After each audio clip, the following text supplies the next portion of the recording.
नमस्कार मेरे नौजवान साथियों, कैसे हैं आप सब। आशा करता हूं आप सभी स्वस्थ और प्रसन्न होंगे तथा लगातार सीख रहे होंगे। मैं Prem, assistant professor PSMPG college geography department Kannauj, आपका स्वागत करता हूं अपने YouTube channel @learn geography with Prem में। दोस्तों, इससे पहले वाले वीडियो में हमने आपसे डेविस और पेंक के अपरदन चक्र सिद्धांत की तुलनात्मक चर्चा की थी। ठीक है, आज हम शुरू करते हैं जियोमॉर्फोलॉजी यानी भू आकृति विज्ञान का एक नया टॉपिक, जिसका नाम है नदी द्वारा अपरदन का कार्य। ठीक है, इसे हम जब सिलेबस देखेंगे आप, तो उसमें आपका दिया होगा फ्लूवियल लैंडफॉर्म्स। ठीक है, यानी कि जो प्रवाहित जल है आपका, उसके द्वारा बनने वाले स्थल रूप। तो प्रवाहित जल में प्रमुख रूप से नदी को ही लिया जाता है, इसलिए हम बात करेंगे आपसे नदी के द्वारा अपरदन कार्य। ठीक है, अपक्षय और अपरदन जो चैप्टर है वो आपको बताया जा चुका है। अगर आपने वो वीडियो नहीं देखा तो प्लेलिस्ट में जाकर के आप वीडियो देख सकते हैं। ठीक है दोस्तों, तो देखते हैं हम नदी अपरदन किस प्रकार से करती है, कौन कौन सी क्रियाओं के माध्यम से करती है। तो सबसे पहले आता है आपका अपघर्षण यानी एब्रेशन या कोरैजन। नदी के जल के साथ बहने वाले पदार्थ नदी के तल को खरोच कर गहरा करते हैं, इस क्रिया को अपघर्षण कहते हैं। ठीक है, अपघर्षण का सीधा सा मतलब है कि नदी के साथ जो पदार्थ या कण, कंकर, पत्थर आदि बह रहे होते हैं, वो उसकी तली को, दोस्तों तल अलग होता है, तली अलग होती है।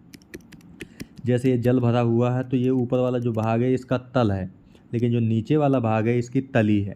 ठीक है, तो तली वाले भाग को क्या करते हैं, खरोंच कर गहरा करते हैं, इसके माध्यम से अपरदन करती है। दूसरा इसका माध्यम है कोरोजन। दोस्तों आपको डिफरेंस याद रखना है कि यहाँ पर आपका कोरैजन है यानी ए जुड़ा हुआ है, RR जुड़ा हुआ है, ये कोरेजन है, लेकिन ये कोरोजन है, RRO जुड़ा हुआ है। तो ये इंग्लिश में डिफरेंस आपको याद रखना है। ये संक्षारण है आपका। नदी के जल के साथ चट्टानों के खनिज घुलकर बह जाते हैं, यह क्रिया संक्षारण कहलाती है। यानी कि नदी का जो जल है उसके संपर्क में जो चट्टानें आती हैं, चट्टानें जिन खनिजों से मिलकर बनी होती हैं, वे खनिज घुलकर के नदी के जल के साथ बह जाते हैं, जिससे चट्टान कमज़ोर होकर टूट जाती है और नदी के साथ बहने लगती है। ये संक्षारण क्रिया होती है। ठीक है, इसके बाद है आपका सन्निघर्षण। ठीक है, जल के साथ प्रवाहित होने वाले चट्टानों के टुकड़े आपस में रगड़ खाकर और भी छोटे छोटे टुकड़ों में जब टूटते हैं तो इसे हम सन्निघर्षण कहते हैं। जब दोस्तों हमने अपरदन वाला चैप्टर पढ़ाया था तब आपको इन शब्दों का अर्थ बताया था, तब वहाँ भी आप जाकर के देख सकते हैं। इसके बाद है जल गति क्रिया यानी हाइड्रोलिक एक्शन। इस क्रिया में जल यांत्रिक विधि द्वारा चट्टानों के कणों को ढीला कर उन्हें बहा ले जाती है। इस क्रिया में किसी भी प्रकार के रासायनिक तत्व का संयोग नहीं होता। ठीक है, या कह सकते हो जल दबाव के माध्यम से जब चट्टानों को तोड़ता फोड़ता है तो उसे जल गति क्रिया कहते हैं। नदी के अपरदन से संबंधित गिलबर्ट महोदय का प्रमुख योगदान है। इन्होंने छठी शक्ति का नियम दिया था, सिद्धांत। ठीक है, और ये कहते हैं कि नदी का वेग अगर 2 गुना हो जाए तो उसकी अपरदन शक्ति 4 गुनी हो जाती है। ठीक है, और यदि नदी का वेग 2 गुना हो जाए तो उसकी भार वहन करने की क्षमता 64 गुनी हो जाती है। इसे ही हम गिलबर्ट का छठी शक्ति का नियम कहते हैं। ठीक है, तो ये भी आपको याद रखना है इन नियमों को, कि नदी का वेग अगर दोगुना किया जाए तो अपरदन शक्ति कितनी हो जाएगी, 4 गुनी। और अगर दोगुना कर दिया जाए नदी का वेग तो भार वहन करने की क्षमता यानी परिवहन क्षमता कितनी हो जाएगी, 64 गुनी। ठीक है, इसके बाद आगे देखते हैं। अब नदी के अपरदन तथा निक्षेपण द्वारा निर्मित स्थलाकृतियों को भी देख लेते हैं हम। यहाँ एक तरफ दोस्तों अपरदन द्वारा निर्मित स्थलाकृतियाँ हैं, आप ऐसे देख लीजिए। ये इरोजन लैंडफॉर्म्स हैं। ठीक है, यानी कि और ये वेदरिंग है, सॉरी ये डिपोजिशनल है। ये अपर्दन के द्वारा, ये निक्षेपण के द्वारा। तो देख लेते हैं अपर्दन के द्वारा कौन कौन सी नदी आकृतियाँ बनाती है। तो वी आकार की घाटी, गार्ज, कैनियन, क्षिप्रिका, जलप्रपात, अवनमन कुंड, जलगर्तिका, विसर्प, नदी वेदिका, संरचनात्मक सोपान और मुनेड नाक। ठीक है, मुनाड नाक आपको याद होगा, ये शब्द डेविस महोदय ने दिया था। ठीक है, तो ये भी आपको याद रखना है। दोस्तों इन स्थलाकृतियों के नाम आपको याद रखने हैं कि कौन से अपर्दन द्वारा निर्मित स्थलाकृति है नदी द्वारा और कौन निक्षेपण द्वारा, क्योंकि यहाँ से क्वेश्चन आपके बहुत पूछे जाते हैं, तो ये आपको याद रखना है। निक्षेपण द्वारा अगर बात करें हम, तो कौन कौन सी स्थलाकृतियाँ हैं। जलोढ़ शंकु, जलोढ़ पंख, प्राकृतिक बांध, बाढ़ का मैदान, विसर्प नहीं बनता है दोस्तों, निक्षेपण से नहीं बनता, ये अपर्दन से बनता है। गोकुल झील और डेल्टा, ये प्रमुख निक्षेपण द्वारा बनती हैं। ठीक है, इसके अलावा जो अपर्दन से बनने वाली स्थलाकृति है वो संप्राय मैदान, क्वेस्टा तथा सूकर कटक, यानी क्वेस्टा और हॉग बैग भी नदी के अपर्दन द्वारा ही बनने वाली स्थलाकृतियाँ हैं, तो ये भी आपको याद रखना है। अब नदी द्वारा अपर्दन यानी नदी के अपर्दन द्वारा निर्मित स्थलाकृतियों को हम देख लेते हैं कि इनका निर्माण किस प्रकार होता है, क्या है। सबसे पहले है वी आकार की घाटी। वी आकार की घाटी यानी वी शेप वैली। नदी के ऊपरी भाग में ढाल तीव्र होता है, ऊपरी भाग मतलब पहाड़ी क्षेत्रों में ढाल तीव्र होता है, जिसके कारण नदी तली में, ये आपको याद रखना, तली में अपर्दन का कार्य अधिक करती है, जिससे वी आकार की घाटी का निर्माण होता है। ठीक है, इस चित्र में भी आप देख पा रहे होंगे, यहाँ पर ये नदी प्रवाहित हो रही है, ये पर्वतीय क्षेत्र का चित्र है। ठीक है, और इसने जिस घाटी का निर्माण किया है अपनी तली को गहरा करके, उसका आकार कुछ वी आकार का है। ठीक है, ये आपको वी दिख रहा होगा यहाँ से ऐसे, इसलिए इसे वी आकार की घाटी कहते हैं। इसके बाद दूसरा है दोस्तों गार्ज। गार्ज इसे महाखड्ड भी बोलते हैं, से तात्पर्य उस भौगोलिक संरचना से है जो अंग्रेजी के वी आकार की घाटी ही होती है एक तरीके से।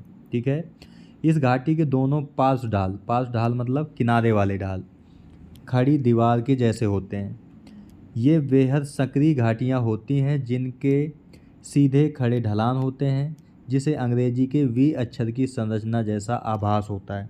ठीक है, वी आकार की घाटी अलग है, या वी आकार की घाटी का विस्तृत रूप ही गार्ज कहलाता है। इस चित्र में आप देख पा रहे होंगे दोस्तों कि ये वी आकार के शेप में भी है और खड़े ढाल इसके क्या हैं, खड़े।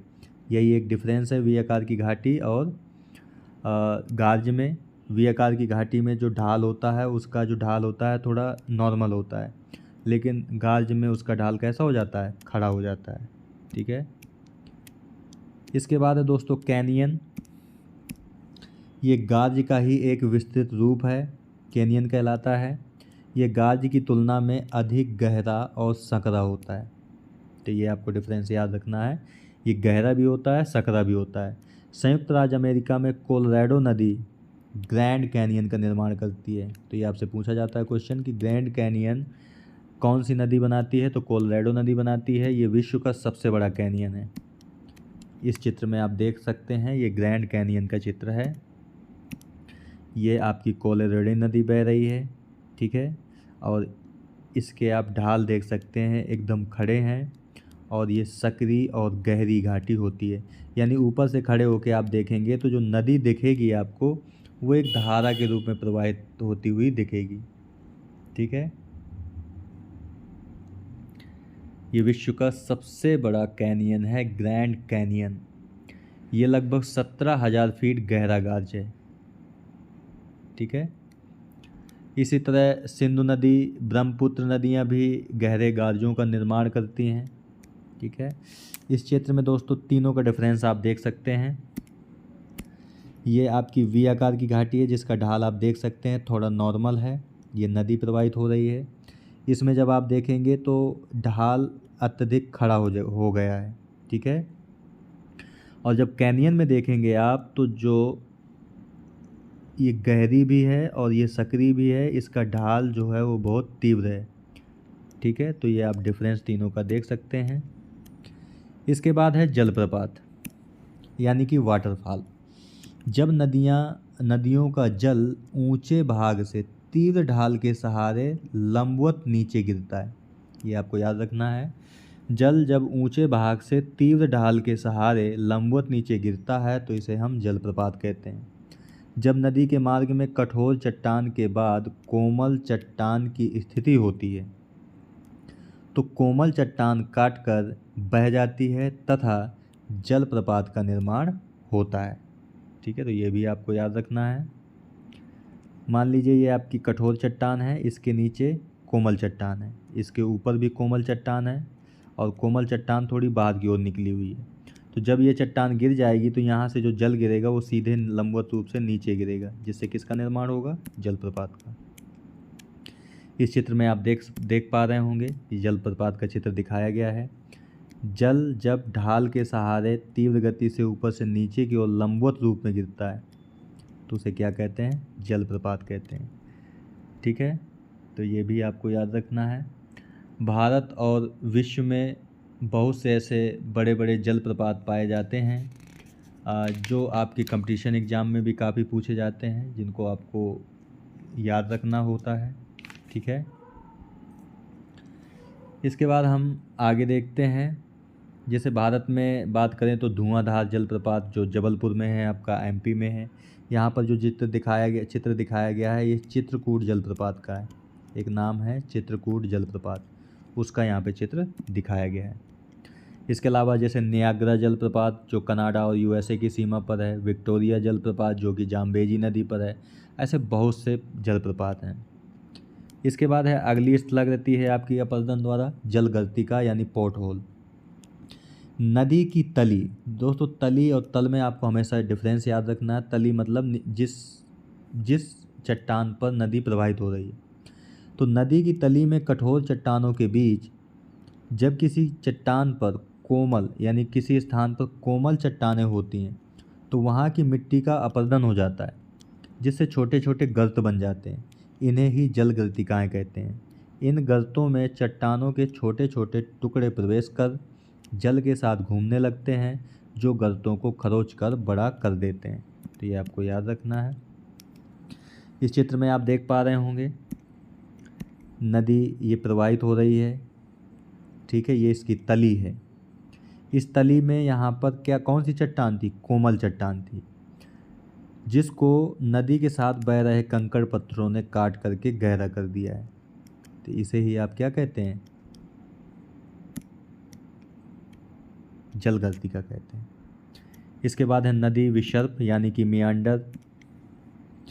मैदानी भागों में नदियाँ घुमावदार मार्ग से प्रवाहित होती हैं, जिसे नदी विसर्प कहते हैं। तो आपको दो चीज़ें याद रखनी है कि विसर्प कहाँ बनते हैं, तो मैदानी भागों में बनते हैं और ये घुमावदार होते हैं।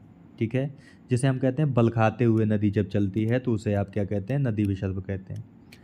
इस चित्र के माध्यम से भी आप देख पा रहे होंगे नदी लहराते हुए यानी घुमावदार मार्ग से चल रही है, जिसे आप क्या कहते हैं? विसर्प कहते हैं।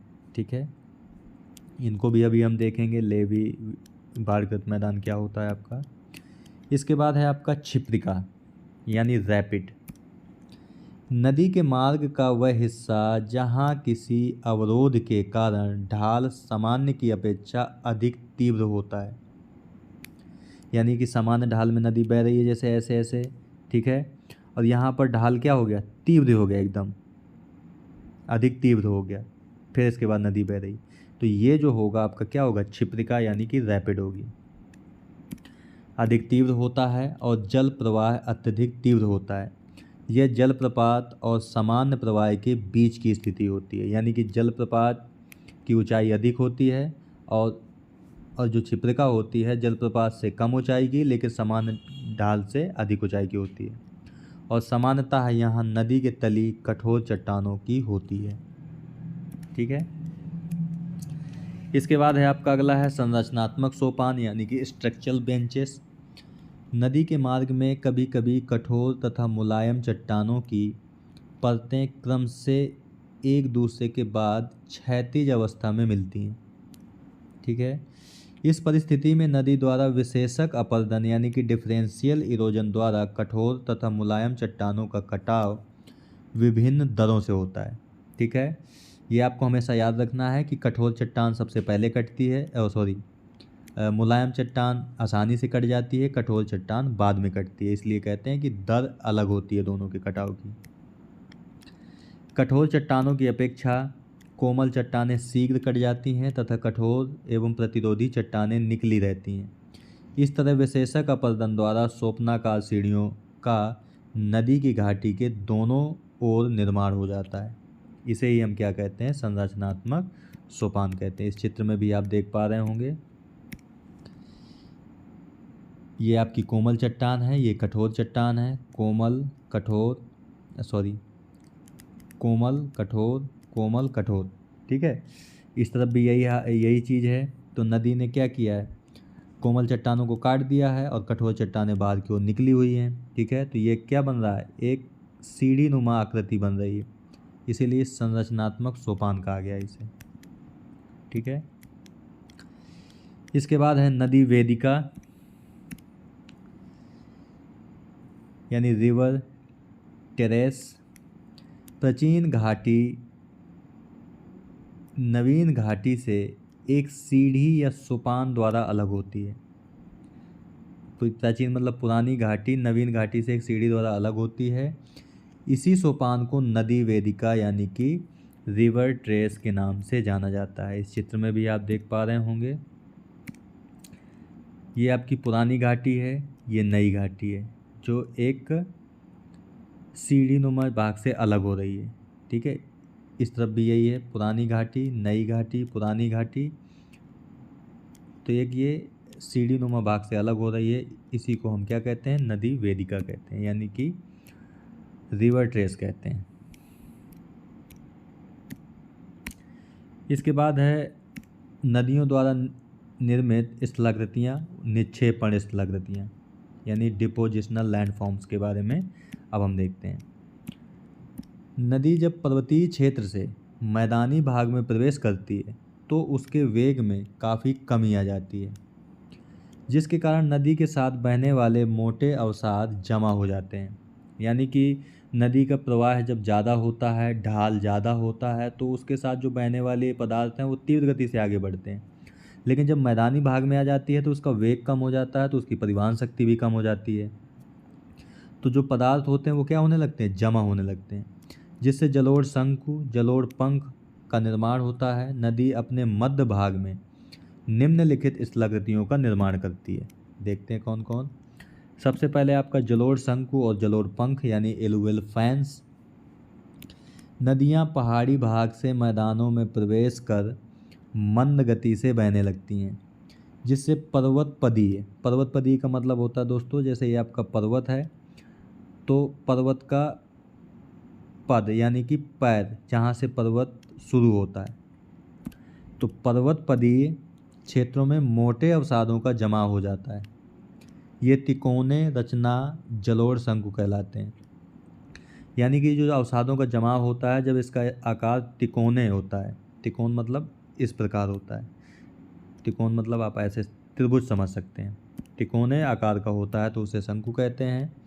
और जब जलोढ़ शंकु से होकर मुख्य नदी कई शाखाओं में विभक्त होकर बहने लगती है तो इससे जलोढ़ पंखों का निर्माण होता है। ठीक है, इस चित्र में भी आप देख पा रहे होंगे, इसमें आपको एलुवियल फैन दिखाया गया है। पहले शंकु का निर्माण हुआ होगा, फिर इससे एक नदी प्रवाहित होने लगी, जिससे क्या हुआ, इस एक फैन का निर्माण हुआ, एलुवियल फैन का निर्माण हो गया। ये पर्वतपदीय क्षेत्र है यानी कि नीचे वाला भाग है। ठीक है, तो ये आपको देखना है। यहाँ पे जलोढ़ शंकु को दिखाया गया है, इसका आकार आप देख पा रहे होंगे, ये कुछ तिकोने प्रकार का है। ठीक है, ये तिकोना प्रकार है। इसी से जब नदी प्रवाहित होने लगती है बीच से, तो क्या बन जाता है, जलोढ़ पंख बन जाता है। इसके बाद है प्राकृतिक बांध यानी कि लीवेज। दोस्तों इसका आपका इंग्लिश शब्द भी याद रखना है, क्योंकि कभी कभी क्वेश्चन इंग्लिश शब्द से पुटअप कर दिया जाता है कि लिविश नामक स्थलाकृति का निर्माण किस अपरदन प्रक्रम से होता है। तो आपका आंसर होगा नदी द्वारा।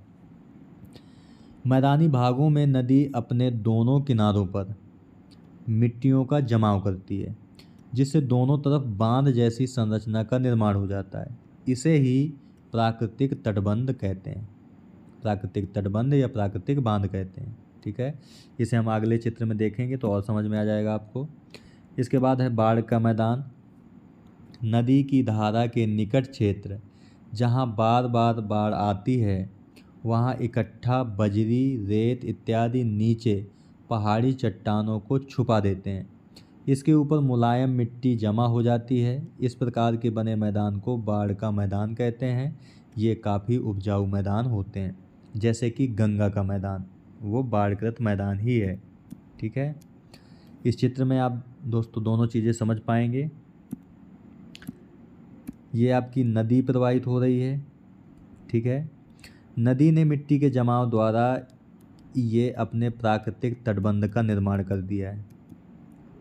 ठीक है, और दोस्तों आपको ये भी याद रखना है कि जब ये प्राकृतिक तटबंध टूटता है या इस तटबंध से ऊपर पानी प्रवाहित होने लगता है तो आसपास के भाग में भर जाता है, जिससे बाढ़ आ जाती है। ठीक है, नदी प्रत्येक वर्ष जब बाढ़ आती है तो मिट्टी का जमाव अपने आसपास के क्षेत्र में करती है, जिससे मैदान का निर्माण होता है, जिसे क्या कहते हैं, बाढ़ का मैदान कहते हैं। तो ये भी आपको याद रखना है। इसके बाद है गोखुर झील यानी ओक्स बो लेक।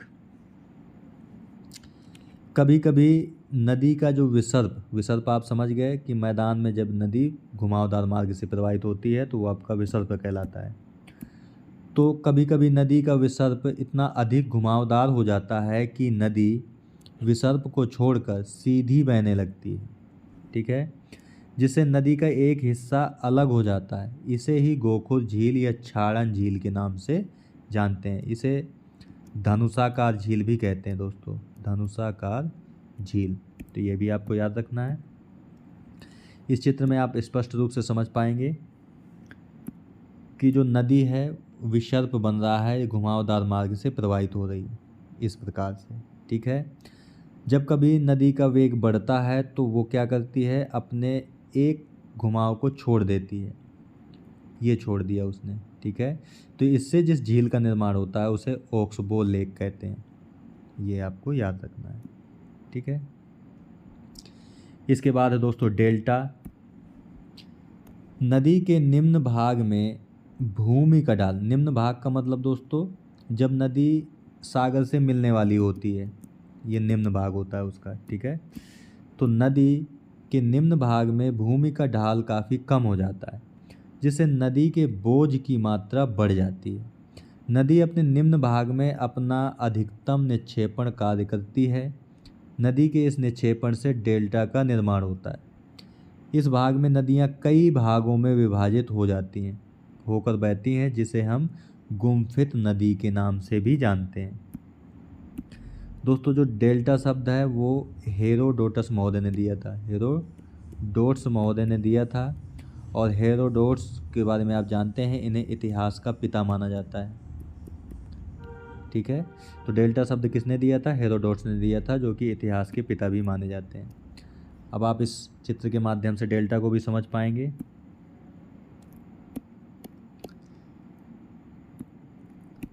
एक प्रमुख नदी ऐसे प्रवाहित हो रही है और यहाँ पे आने के बाद आप देख पा रहे होंगे एक शाखा इसकी इधर निकल गई, एक शाखा ये है, दूसरी, तीसरी, चौथी, पाँचवीं, छठवीं।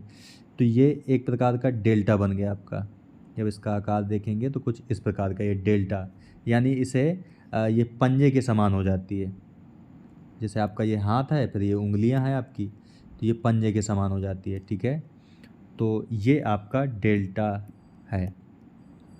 अब डेल्टा के निर्माण में कुछ आवश्यक दशाएं हैं कि डेल्टा का निर्माण तभी हो सकता है ये जब दशाएं लागू होंगी। जैसे डेल्टा के निक्षेप के लिए उचित स्थान का होना चाहिए, नदी का आकार तथा जल का आयतन अधिक होना चाहिए, ये भी एक शर्त है। नदी का आकार भी हो, जल का आयतन भी अधिक हो।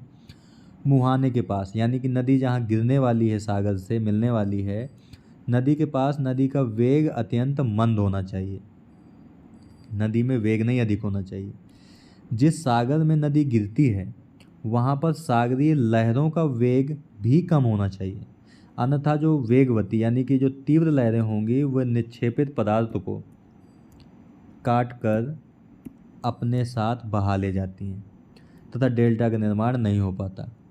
मुहाने के पास ज्वार की तरंगें निर्बल होनी चाहिए, यानी नदी का वेग भी कम हो, सागरीय लहरें भी कम हो, ज्वार की तरंगें हैं वो भी कम हो, ताकि निक्षेपित पदार्थ को वो लौटते समय बहाना ले जा सकें। साथ ही साथ सागरीय तट तथा सागरीय पेटे को स्थायी होना चाहिए। ठीक है, तो ये भी आपको याद रखना है। तो दोस्तों आज की वीडियो में यहीं तक। आज हमने आपसे बात की कि नदी अपरदन का कार्य किन किन तरीके से करती है। तो अपघर्षण, संक्षारण, सन्निघर्षण, जलगति क्रिया के द्वारा। गिलबर्ट महोदय के छठी शक्ति के नियम के बारे में हमने बात की। इसके बाद नदी के अपरदन और निक्षेपण द्वारा निर्मित स्थलाकृतियों के बारे में हमने बताया। ठीक है, और इसके बाद आपको विभिन्न चित्रों के माध्यम से इस चैप्टर को समझाने की कोशिश की है दोस्तों। ठीक है, तो मिलते हैं दोस्तों नेक्स्ट वीडियो में एक नए अपरदन प्रक्रम के साथ और उससे निर्मित स्थलाकृतियों के साथ। ठीक है, बेसिकली अब बात करेंगे जो हम नेक्स्ट वीडियो में पवन के द्वारा निर्मित अपरदन और निक्षेपणात्मक स्थलाकृतियों के बारे में बात करेंगे आपसे। तो मिलते हैं आपसे नेक्स्ट वीडियो में, तब तक के लिए नमस्कार। आप प्रसन्न रहिए, खुश रहिए, मुस्कुराते रहिए और लगातार सीखते रहिए, कभी अपने लिए तो कभी अपनों के लिए। जय हिंद, धन्यवाद दोस्तों। और हाँ दोस्तों, जो इसका PDF होगा इसी वीडियो के डिस्क्रिप्शन बॉक्स में उसका लिंक मिल जाएगा और वीडियो के पहले कमेंट में भी लिंक मिल जाएगा, जहाँ से डाउनलोड करके आराम से आप पढ़ सकते हैं। ठीक है दोस्तों, तो मिलते हैं नेक्स्ट वीडियो में। जय हिंद, धन्यवाद।